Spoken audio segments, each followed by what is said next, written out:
Yeah, so the Pathology Task Force was created 2 years ago, and the goal of the Pathology Task Force at the AACR is to promote pathologists' role in cancer research, get pathologists more involved in cancer research, get young pathologists involved, and also get medical students who are interested in pathology, get insights into pathology research. And this year, there was an inaugural award which will be given every year to a pathologist who has contributed to research.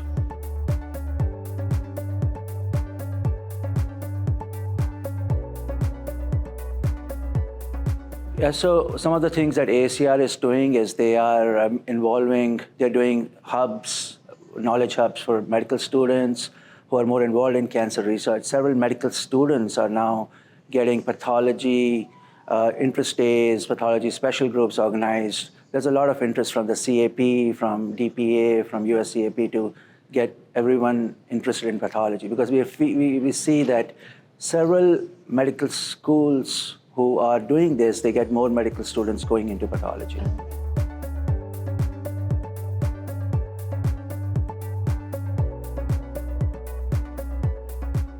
So pathology is in a very exciting time. Pathology is transforming. We're seeing a lot of new technologies come to a flux point where what we used to do with the microscope, we can do a lot more with a digital image. So digital images are pixels. We have pixel pipelines which can now be interrogated. So I want to look for special features that may have prognostic significance, or they may lead to new discoveries or therapeutics. So interrogating the pixels, combining with multi-omics, spatial omics, computational pathology, these are tools that are now at a point where they can really be used. We have enough computational power, infrastructure, and pathologists' adoption of digital pathology has increased. So all these tools are just coming to a convergence point in pathology, which will make it very, very exciting.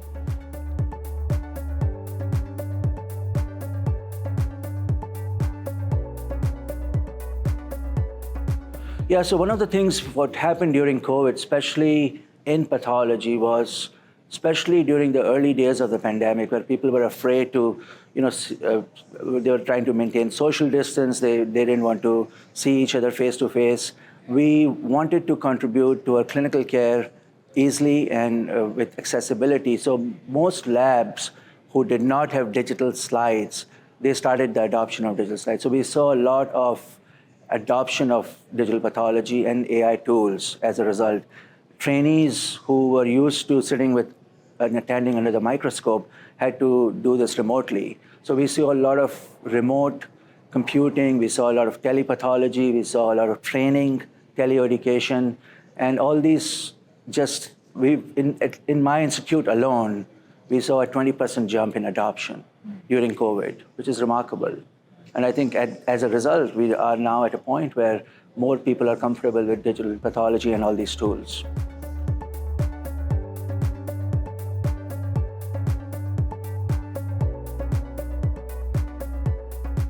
Yeah, so for AI, most labs first have to digitize their slides. They don't have to digitize all their slides, but they have to focus on some areas. So the biggest things I am seeing now is prostate cancer, breast cancer, colon cancer, detection of rare events, finding metastatic cancer in lymph nodes. All these are very mature areas for AI. And we now have applications which pathologists can use, they can buy.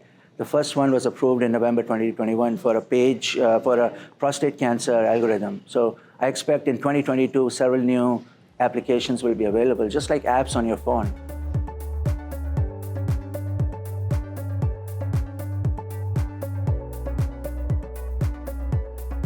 So overall, the adoption is still under 15 to 20% for digital slide usage. So pathologists, once they use digital slides, it's not difficult to use AI. But we also have to realize that AI is not perfect, right? So there needs to be auditing of AI. There needs to be supervision of AI. So pathologists are still afraid of the black box. They're afraid that what's going on inside the box is who's ultimately responsible. Is it the person who's making the tool, or is it the pathologist who signs out the case? So there's a lot of debate about who's going to, just like driverless cars, self-driving cars, pathology will become driverless and self-driving at some point. But who's going to control that momentum?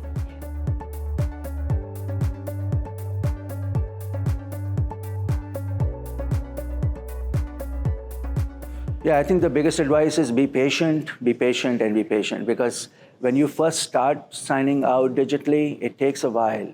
It takes a good 20, 30 cases. It's like riding a bike, You have to learn to practice, practice, practice. After a few days, things start to get better. You learn all the tools in the console. You learn all the things that are built into it. And then you find your own control, you find your own controls, you find your own working environment, your own workflow that works for you. So you have to be patient, and you have to understand the limits of the technology.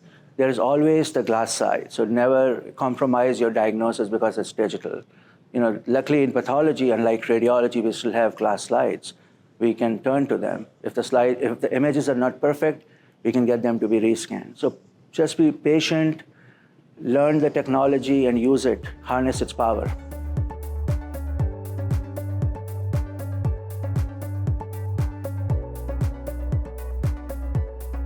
So in 2022, I want to focus on developing more AI tools. I'm collaborating with several research scientists in cancer research and make these tools available to everyday pathologists. So that's my goal right now, because there are so many developments and exciting things happening in the research side. We just have to translate them to the clinical side.